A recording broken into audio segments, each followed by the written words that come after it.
네, 이 모든 것의 시작은 지난해 지방선거를 앞두고 청와대 첩보로 시작된 경찰의 울산시장 측근비리 수사였습니다. 이 수사가 결국 용두사미로 끝나면서 선거에 영향을 미치기 위한 무리한 수사였다는 논란이 불거졌고 지금 검찰도 이 부분에 대한 의혹을 밝히는 데 수사력을 모으고 있습니다. 반면에 경찰은 통상적 절차에 따른 정당한 수사였다는 입장을 오늘도 강조했는데요. 이 최영원 기자가 쟁점들 짚어봤습니다. 하명 수사 논란의 가장 큰 쟁점은 김기현 당시 울산시장 주변인 중 일부에 대한 수사가 청와대 첩보로 시작됐다는 점입니다. 청와대 첩보는 2017년 11월 경찰청으로 이첩됐습니다. 한 달 후 울산지방청으로 내려갔고 4사를 거쳐 이듬해 3월부터 본격적인 수사가 이루어졌습니다. 검찰이 첩보 생산과 전달 과정에 주목하는 이유입니다.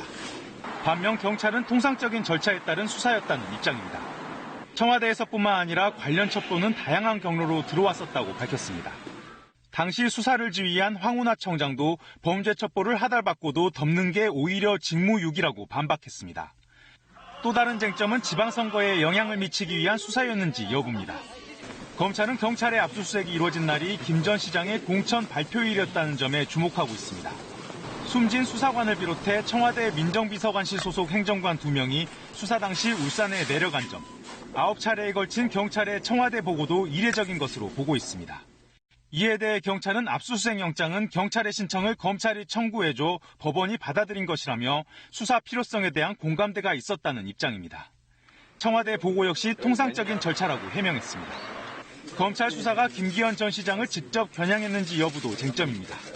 검찰은 경찰이 측근비리 수사를 통해 김 전 시장을 압박하려 한 것으로 보고 있지만 경찰은 김 전 시장이 참고인에 불과했으며 입건조차 하지 않았다며 의혹을 일축했습니다.